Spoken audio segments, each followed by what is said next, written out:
I've got some great trips planned this year that I'm really excited about. I'm hoping you do also, since that's kind of what we're about here at Amateur Traveler.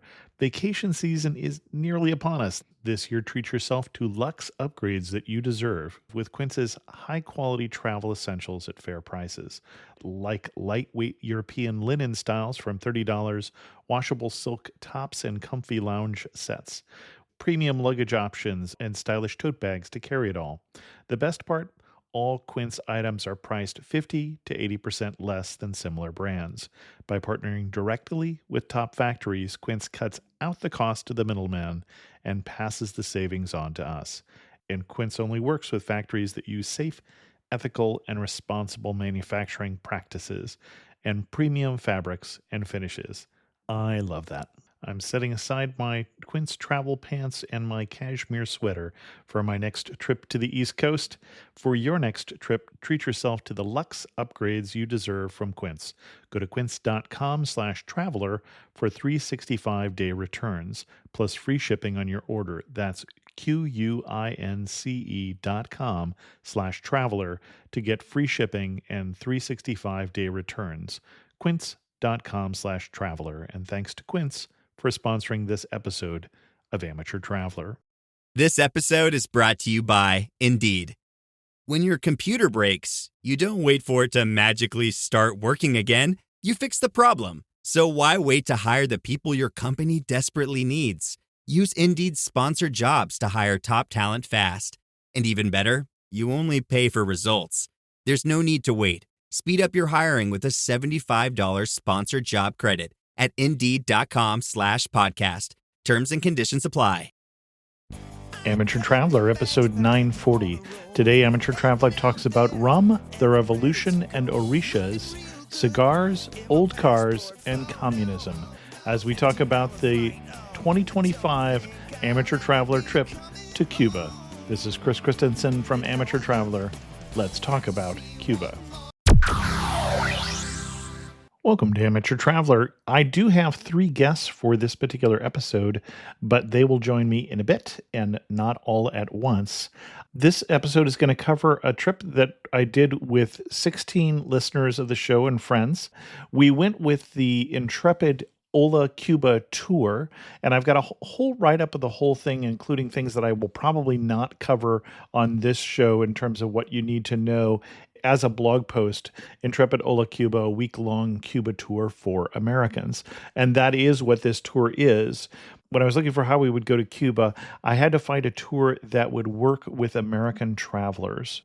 And that is a bit tricky because Cuba is under embargo, and so you're not allowed to spend money with Cuban government. That does mean you can still fly there. We do normal flights. They fly from multiple places in the U.S., but you can't stay in hotels. You have to stay in homestays or casa particulares. That was part of the charm of the trip, also part of the complexity of this trip, because with a group of 17 people, we weren't staying in one place. We were staying in maybe 4 or 5 different homes in a particular neighborhood, whether that be in a big city like Havana or in a small town like Vinales. We went to 4 major cities on this trip with a quick stop at a 5th one. So we went to Havana, where we started and stopped. We went to the Valley of Vinales, which is a World Heritage Site and where a lot of the cigar growing happens. And then we also went to Cienfuegos, which is a colonial town influenced by the French. It had a real French presence historically, also a Chinese presence, although you can't detect that as much today.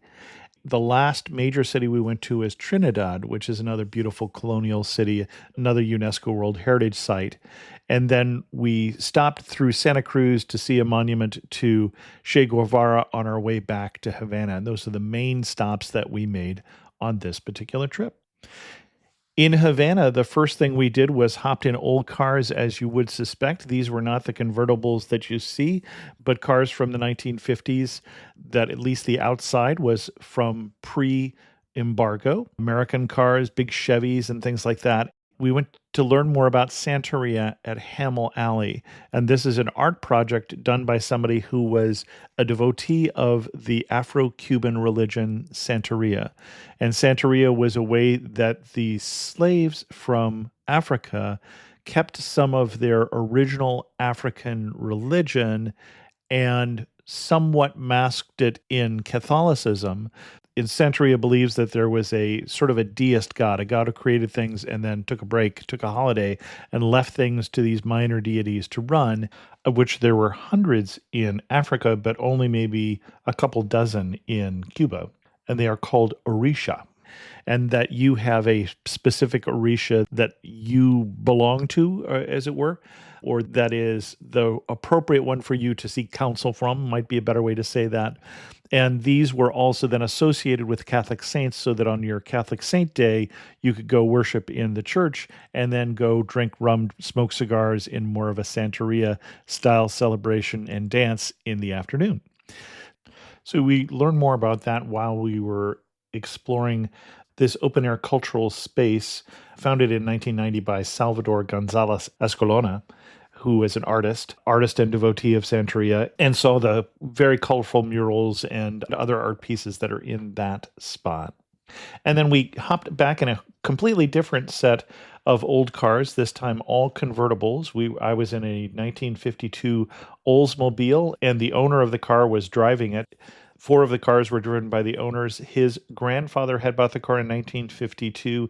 His grandfather had been a driver, and then his father had inherited it, and he had inherited it from his father. But let's hear from Cindy and Randy about that part of the trip. And to make it easier to understand this show, I have taken the clips from three different conversations and I'm going to put them in chronological order. I'd like to welcome back to the show Randy Rohr.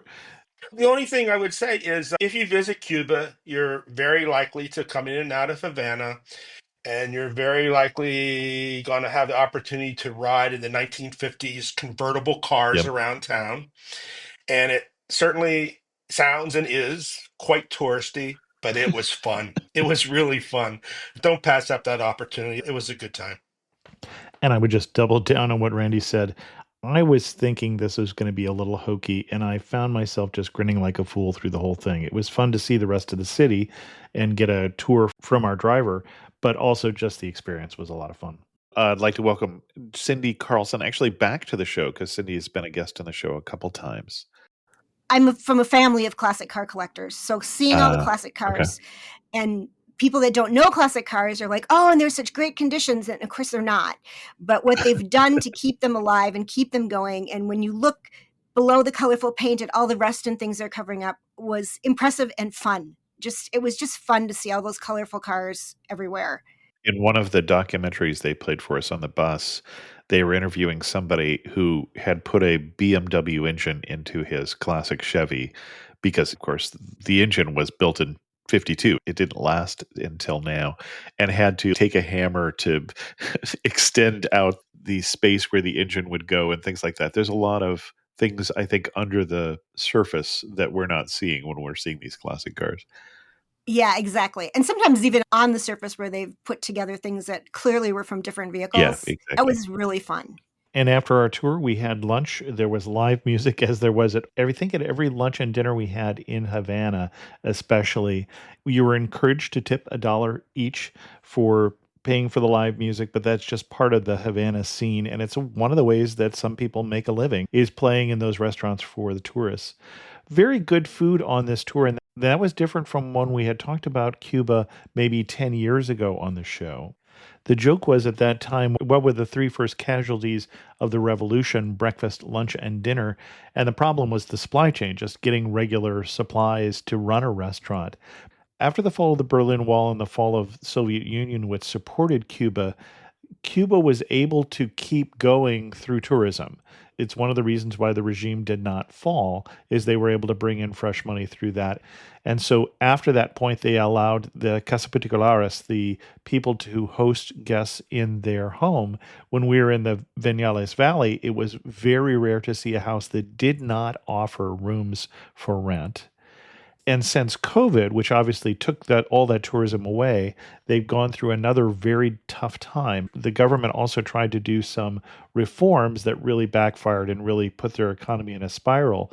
So one of the things they've had to do is let more of the underground capitalistic kind of activity be authorized. And so more people are running private restaurants and they're bringing in hard currency like dollars. And therefore, you can find a really good meal for a very reasonable price everywhere we went. After lunch, we did a walking tour and saw some of the major plazas and some of the main sites in Havana with our guide Estefan. Our guide Estefan would stay with us the whole week and was really a wonderful guide in terms of being an interpreter for us of the Cuban culture. One thing that's weird about Cuba is because their economy is, I'm going to say broken. This certainly didn't turn me into a Marxist being in Cuba. There are some weird things about tour guides. So Estefan had been an economist with the government for years and quit that job to be a tour guide. And we talked to other people who were dentists who weren't doing that anymore because they could make more money by running a Casa Particulares, for instance. And so tourism has warped somewhat the economy, made it harder to encourage kids to stay in school and study to be something like a doctor because their minimum wage is $25 a month and their maximum wage is $35 a month. And so you just can't make money doing professional jobs. And so you get a ration book from the government to help you make ends meet, but really you need those hard dollars that tourism provides and that nothing else does. As we headed out of Havana the next day, we made one more stop in Havana itself, and that's at Fusterlandia. And you may have heard of this. It's another art project by an artist. He has taken what used to be a fishing village and basically turned it into an art enclave because he started doing artwork, murals especially, for his neighbors. And now just the whole neighborhood is filled with these very bright colored murals. And so it's worth a stop. It was interesting. We also stopped and bought some art there from local artists as well. And then we made one more stop before we got to Vinales, which is the one we've talked about a little bit. And that was at La Terrazas. And that's another UNESCO designated biosphere reserve. This is a place that got completely denuded of trees. It was first coffee plantations, and then people were chopping down trees and selling them for the charcoal industry that has now been reforested now in a very beautiful spot. And we stopped there for a tour of this project as well as seeing another local artist and then having lunch there on our way to Vinales.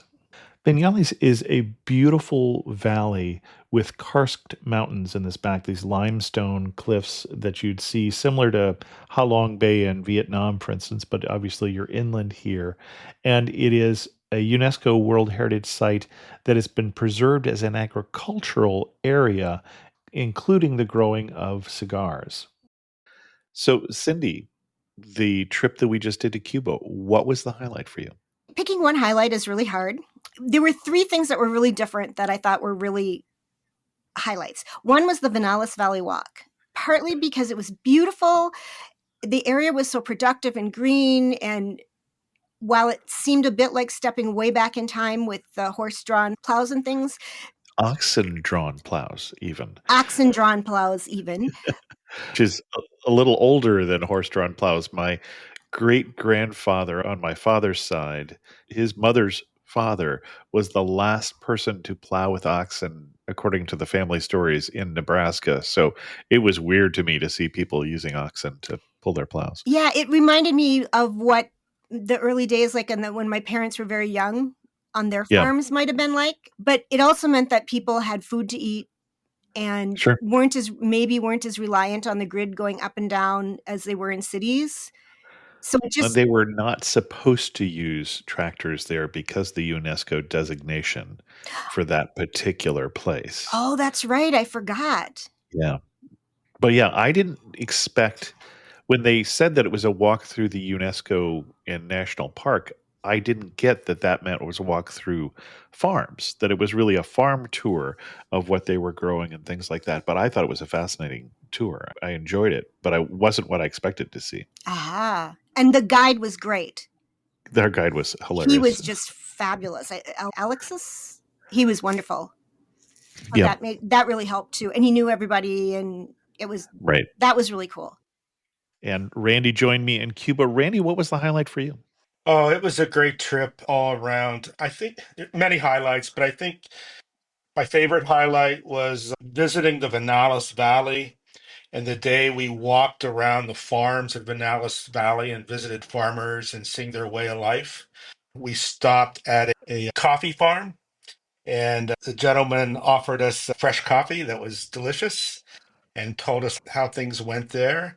And then we walked on and visited a tobacco Mhm. farm.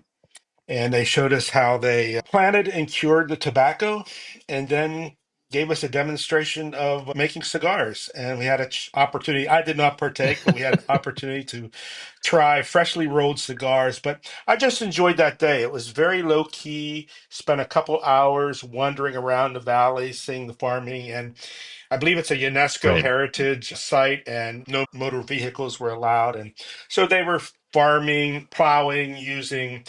oxen and things like that. It was just a very relaxing day that I enjoyed, and interacting with the local Cuban people. To get into more detail on what Cindy and Randy are talking about, Cindy mentioned the difficulties with the power grid going up and down. Once we left Havana, we had power outages every day. And they were telling us before we went that the power outages could easily be 20 hours out of a 24-hour day. There was no warning when they were coming, and you didn't know how long they were going to last. So that's a real challenge for the people there, obviously. When we were in some of the Casa Particulares there, they were lovely. The one we stayed in would have been a great Airbnb if you found it here in the US. But they had been doing it for 10 years, and so they had kept taking the money they were earning and putting it back into their infrastructures. They'd opened up more rooms, but they'd also bought solar and a battery so that there was power even during some part of the downtime. That wasn't true everywhere, not even at every place in Vinales, but it's a challenge for the people who are there, obviously. And there are also fuel shortages, which we'll make reference to later on in this episode because we got dropped off at a golf course as we were going back through Havana on our way from Vinales because it was going to take an hour in line for the bus to refuel. And so we waited someplace nice. Do you say data or data? Well, at my house, we say data. And for the longest time, I thought paying a fortune on my monthly data plan was just normal. That was until I found out about Mint Mobile and their premium wireless plans that start at just $15 a month. The quality of the Mint Mobile wireless service is just as good as my old provider, but costs less. Say bye-bye to your overpriced wireless plans, jaw-dropping monthly bills, and unexpected overages. Mint Mobile is here to rescue you. All plans come with high-speed data, or data, your choice, and unlimited talk and text delivered on the nation's largest 5G network. Use your own phone with any Mint Mobile plan and bring your phone number along with all your existing contacts. Ditch overpriced wireless and get $3 of premium wireless service from Mint Mobile for $15 a month.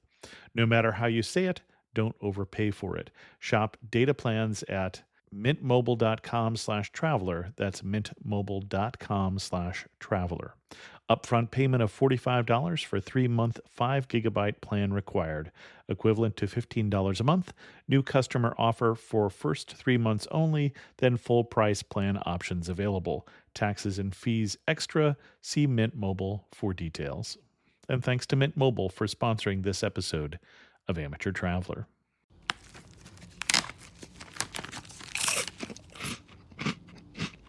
Uh-oh. The last cookie. You can get a new box of cookies in as fast as an hour with Walmart Express Delivery. Are you my guilty self-conscience? No, I'm the voice offering you promo code EXPRESS for free delivery on your first order. Hey, who ate my cookies? You mean, these cookies? Order now. Welcome to your Walmart. Promotion valid for first express delivery order. $50 minimum subject to availability. Restrictions apply. And Randy mentioned the experience of learning a little more about the Cuban cigar production. Anybody who grows tobacco in Cuba for cigars is required by the government to sell them 90% of their tobacco for the government cigars. So they grow it and they dry it, and then the government comes and gets their first pick of the tobacco. And you pick the top leaves, the middle leaves, and the bottom leaves separately because they have different amounts of flavor and different amounts of strength. So if you want a stronger cigar, that's all the top leaves, and the bottom cigar, where they're more shaded, would be more mellow. You also grow the leaves for the wrappers in a completely different field. It might be your neighbor's field who's growing those, that is always grown under shade. And so they're grown under cheesecloth because that will keep them flexible for the wrapping. After they've sold 90% to the government, they can then use the other 20%, as our guide said, and make their own cigars. One of the things that's done differently with those cigars is they ferment them. They put them in a special mixture of spices and things like that and ferment them, which the government cigars are not done. And then they wrap them, and we got to see that process there. Also, the farmers tear out the middle vein, which has more nicotine, interestingly enough. We also had a chance to do a cooking lesson, which was really fun there. And thanks to Larry for being our volunteer sous chef, as well as a rumba lesson in a hot studio because there was no power to run the fans. And then the second night we were in Vinales, we went up to a farm that had great view of the sunset and of this beautiful, beautiful valley. And then is doing organic farming. So a lot of what we were eating there was farm to table. Wonderful meal as well. I'd like to welcome Noni. It's his first time being on Amateur Traveler. What surprised you about Cuba? Oh, you know what? The obvious things were the cars, but that didn't surprise me because I knew there's a lot of vintage cars. But what surprised me, the horses, the cattle, everywhere. People are using it just for transportation.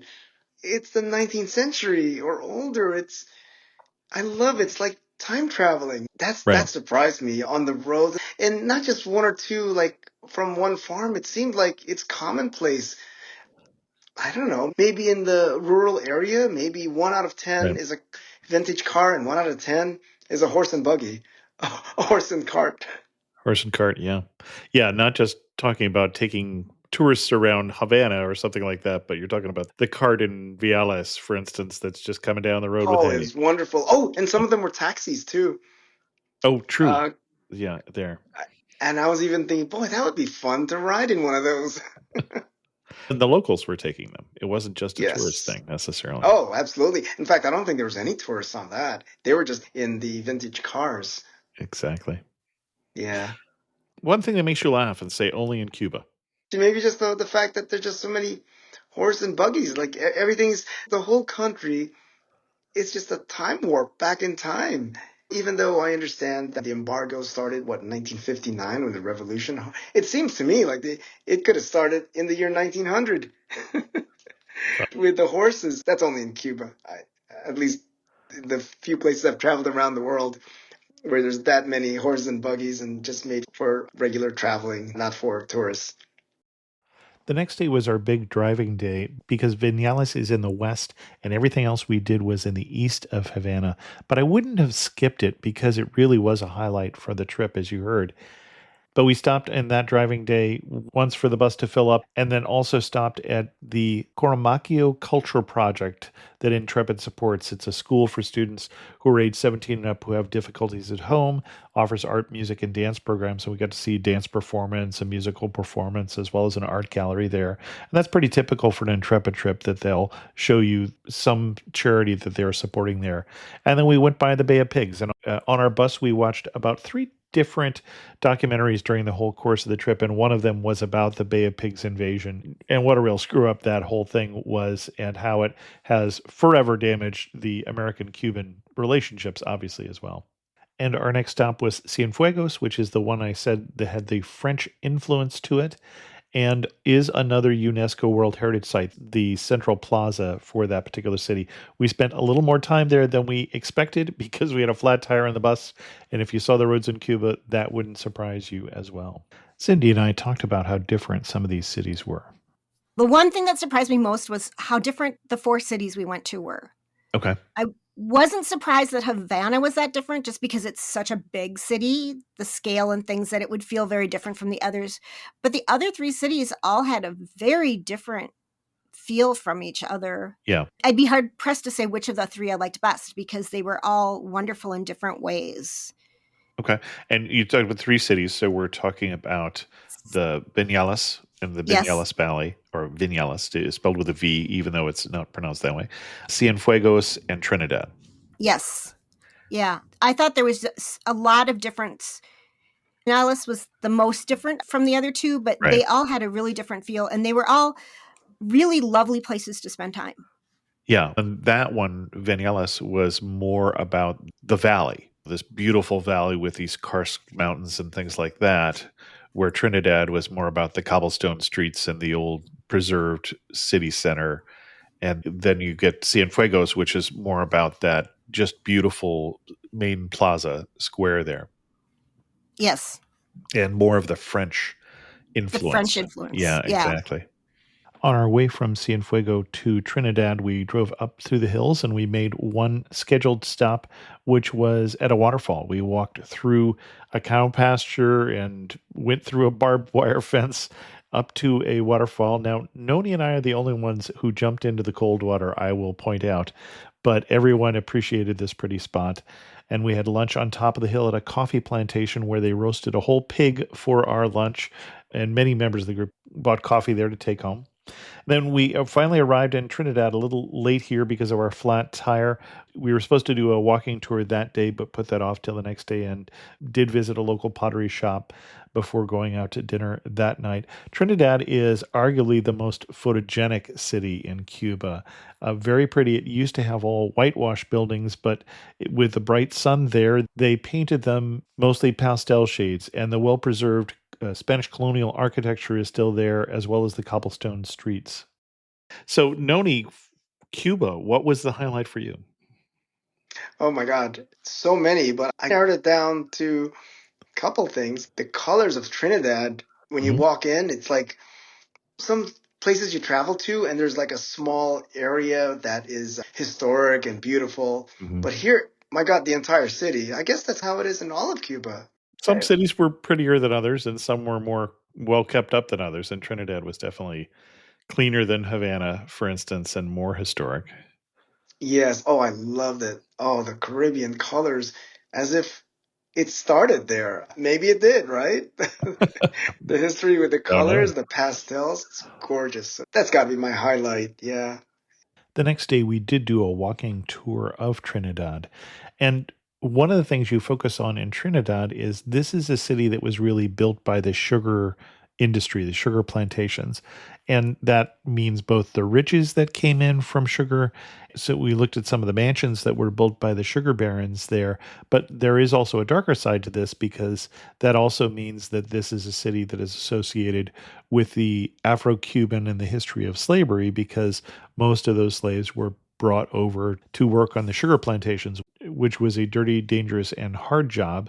And actually, when slavery finally ended in Cuba, which ended a couple decades after it ended in the U.S., the people who'd worked on the plantations did not want to do it as free people. And that was when they brought over a lot of Chinese immigrants to do that work.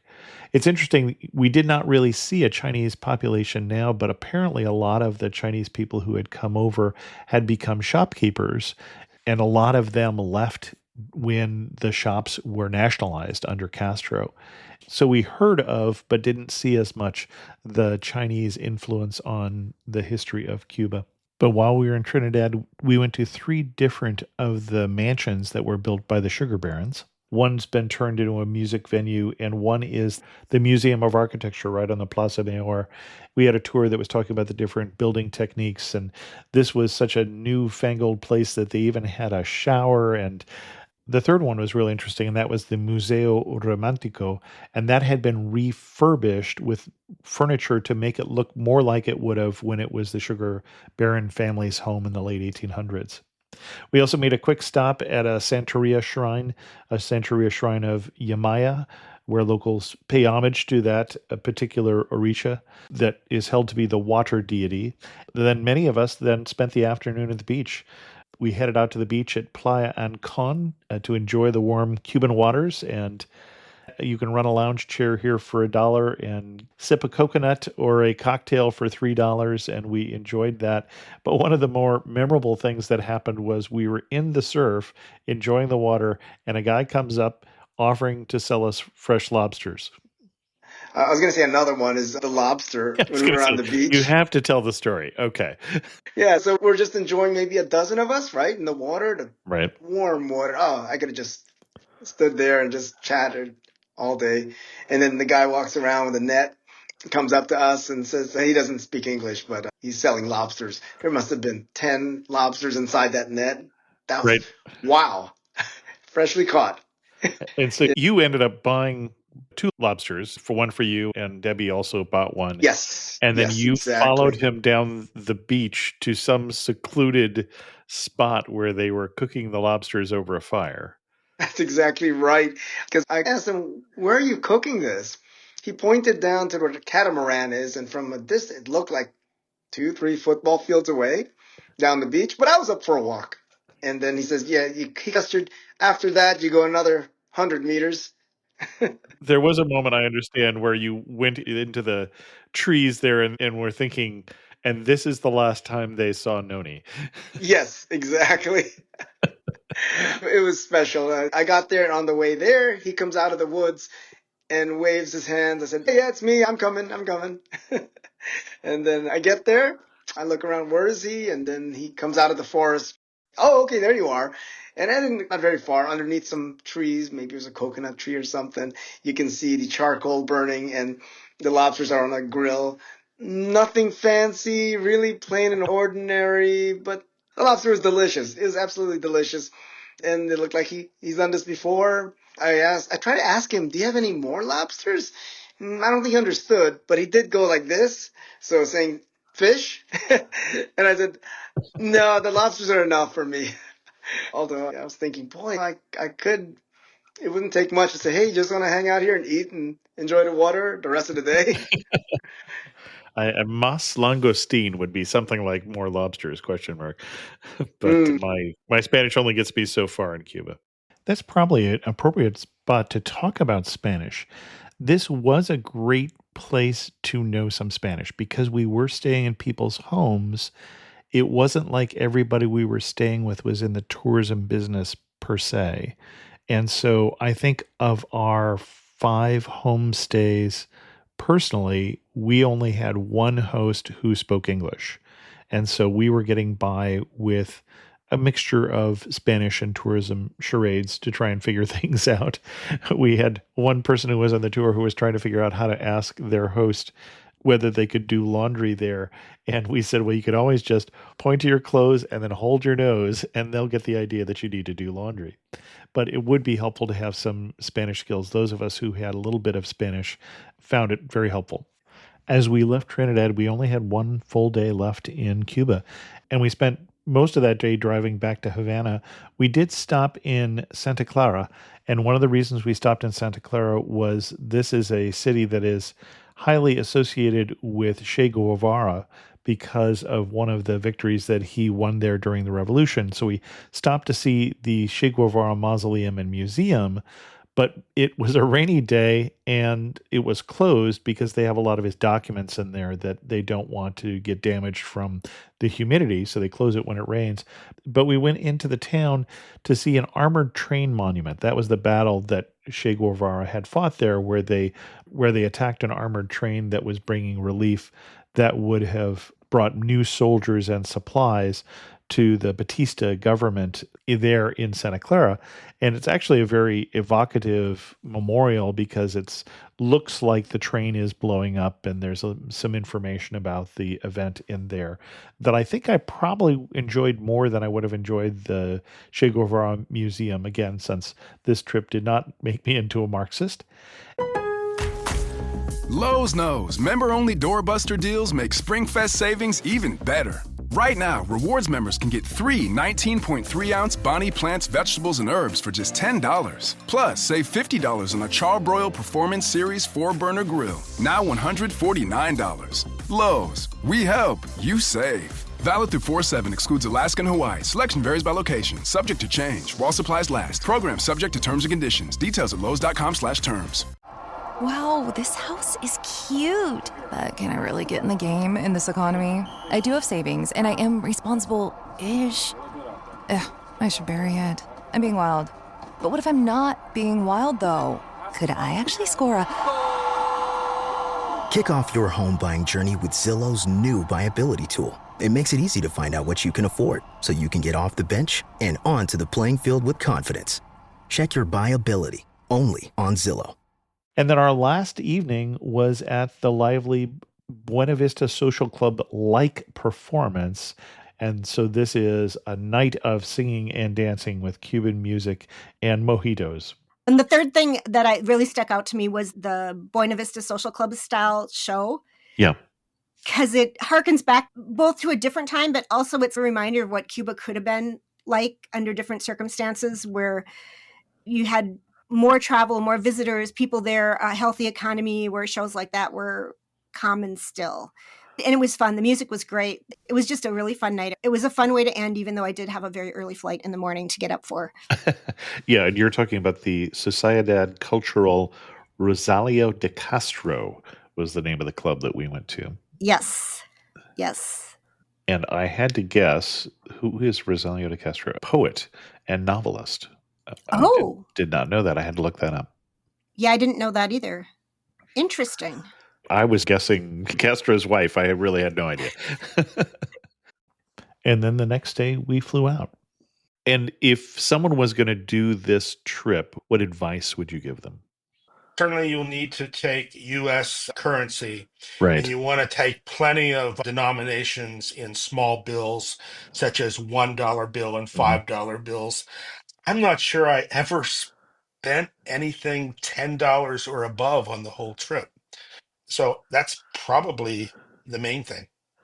And expanding on what Randy's saying here is, you cannot use your ATM as an American here in Cuba. You cannot use your credit card here in Cuba. And so whatever money you're going to have come in, you're going to bring in cash, euros or dollars. Dollars were easier for us. You can convert your dollars into pesos. There's only one type of peso now in Cuba. Used to have two, but you can't take it out of the country again, or you're not supposed to. And if you convert it at the official places, you'll get a ridiculous rate. You'll get something like 100 pesos per dollar, whether if you use a dollar at a restaurant, you'll get something like 260 to 300 pesos per dollar. Or if you converted it at your Casa Particulares, they'll know somebody in the neighborhood who will also convert it at that sort of rate. My wife and I ended up actually not converting any currency.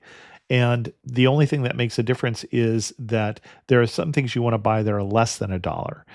So, for instance, we walked into an ice cream store and said, how much is a small cone of ice cream? And it was $1 because it can't be less than $1. And we said, well, how much are 5 cones, a soda, and a water bottle? And the answer there was $4, and you get change back in pesos. And so we spent a little more because we didn't convert anything, but it was just easier. It's only $1. And so, but you do come in carrying large amounts of cash. And I think that's one of the reasons why almost every meal is included in this trip, which is very unusual. I've been on, I think this is my 7th Intrepid trip, and usually there's 1 or 2 meals that are included, maybe the opening dinner and maybe the closing dinner or something like that, or a special event. In this case, almost all of them are included, and it just meant you had to bring less cash. So it did make it much more convenient. What surprised you about Cuba? Since I knew so little of what was going on in current Cuba, I was surprised how many obstacles Cuban people have. There's food shortages, there's fuel shortages, and I guess I knew things weren't especially rosy, but things can be pretty dire there at times trying to survive, basically. But it's a beautiful country and beautiful people, and I guess I was just surprised mostly at how challenging things were there for the local people. Yeah. And what else would you leave with listeners who were thinking about going to Cuba? What else should they know? First of all, I think that people should know that Cubans, despite, especially if you're American travelers, after years of all the American issues with Cuba, Cubans are super friendly to Americans. They don't hold a grudge against people visiting. They're happy to see people. It's such a warm, welcoming culture. Yeah. The other thing, I see a lot of tours that are short tours where they basically just visit Havana. Yeah. And I was surprised that Havana was my least favorite city. And so I would recommend that people, if you're going to go, take the time and do something besides just Havana, do some of the smaller cities. Of course, Europeans have the option of going just about anywhere. Do a tour that hits a few of these smaller cities, spend some time seeing how life is in these places and enjoy it. There was every bit as much music and culture and art in every city we visited as Havana. It was easy to find. You'd walk down the street, there were artists and galleries and places to Of course, we went to tourist areas. We did go to tourist areas. That's true. Yeah. But there was plenty to do in the other smaller cities. And then of the, we said the 4 cities we saw, we actually did a brief stop also in Santa Clara. True. And both Santa Clara and Havana, I thought, were dirtier cities. There were portions of Havana that were just lovely. The main Plaza de Armas and things like that, just beautiful. But the places we were staying, for instance, a lot of potholes, a lot of graffiti, a lot of trash in the streets, a lot of peeling paint. So Havana has had better days. Yeah, there's just the infrastructure is so destroyed in Havana, and the buildings are practically falling down, and there's no. Some have. And some have. I think at one point Esteban said that there was an effort to save the facades, is what they're down to in a lot big parts of the city. And you saw some of that in every city we were in. Yeah. They can't keep up with the garbage collection. We saw people shoveling the garbage out of the piles in the street. There clearly were places where there was supposed to be garbage collection, but it wasn't happening enough. Right. You saw some of that, especially in Havana, but when you were in some of the, like you say, the squares in Havana are beautiful. They've been restored, so they look gorgeous. And it's not a place to go if you just want like beautiful things and happy and don't want to have to think too much and just want to have a vacation. If you're European, there's probably beautiful resorts you can go hang out on the beach. But if you really want to find out about Cuba, meet the Cuban people, get out and see the places, it's not a trip for everyone. But I thought it was absolutely fascinating. Yeah. The other thing people should be aware of is that we had a pretty ambitious itinerary, and I kind of feel... And it's a big island. It's a big island. And I thought about it, and there was only one place that on the itinerary that I'm like, we maybe could have skipped that and spent more time somewhere else. Not that I didn't like it, but the two art places, the one that had the Santiera and then the other one, were similar. But otherwise, everything on the tour was different and totally worth being on the tour. But it was a lot packed in. And if you have a rainy day when the bus can't move very fast, or you have a flat tire, because the roads are just bad. Which we did. We had a very ambitious itinerary, and it almost felt like I've been on some of these before, where the itinerary is put together by someone who hasn't traveled the route and goes by what Google Maps or whatever says and what the time should be. And so I felt sorry for Estefan because he was trying to make sure we saw everything, but it was a really ambitious schedule to meet. And so I would say anyone going to Cuba, just be aware that things move slowly. Travel is slow in Cuba. The roads aren't good. It's just things are slow and things happen. And so just be flexible and know that maybe you can't do everything or you won't get as much time as you wanted in places. Yeah, we did lose an hour to a flat tire and an hour to just filling up the bus because of the long lines apparently at the filling stations. So yeah, we did have some of that. Anything else you would tell somebody who's going to take a tour like this in Cuba? Be open to the fact that there's no luxury, there's no hotels. Flexible, yeah. You got to be very flexible, especially with the electricity, the lack of electricity. But I think the group we had, everybody was completely open-minded and expecting the unexpected, expecting something different than the United States. And that's what I was looking for. I totally got what I was looking for. And meeting everybody, especially you, Chris, you're our leader. You picked good places, and it was such a great tour. Hey, I didn't pick it. Everybody else did. So I was along for the ride. One thing that made you laugh and say only in Cuba. The availability of lobster. You could have lobster breakfast, lunch, and dinner for the whole week, and it was very inexpensive, and you would have no problems affording it. I did not expect that at all. Yeah, my wife reacted the same way, and good lobster. She had fabulous, and the lobster and tomato sauce was something she'd never had before and would have again. And I love lobster. It's just by the end of the week, I was interested in a little more variety, and we had that option. It was definitely the option was there. There was lots of variety in food: beef, pork, chicken, fish, and lobster. Excellent. And that literally was often the choice that we had was those 5 options at so many restaurants. It was the same 5 options for dinner. And sometimes it would be a different fish or a different way to do the lobster, but it was beef, pork, chicken, fish, or lobster. And if you wanted variety the next night, just pick a different one. Excellent. And I think you have 3 words for me. I do. I do. Because I know how the regular show works. So one word would be warmth. And that's to describe both the people and the weather. We were there in winter, and I still, as a Minnesotan, thought it was very hot and humid. But the people were just lovely. Culture, because the culture is rich and vibrant in every form, visual, music. It just was really very culture rich. And then sorrow, because you couldn't help but look around at Havana and how people were living. I can't imagine knowing that you won't have power for many hours a day. You can't keep frozen foods. You can't really keep cold foods in your refrigerator, not when it's every day like that, as well as just the decay of the cities and the buildings. And it didn't have to be that way. There had to be a different way. And it made me sad. I loved the trip. I loved Cuba. I'd love to go back, but it did just seem sad. It seemed like there should have been another way to make this happen. Can I offer my 3 words? Oh, you can. You You don't have to use them, but my 3 words for Cuba are revolution, rhythm, and rum. Lots of rum.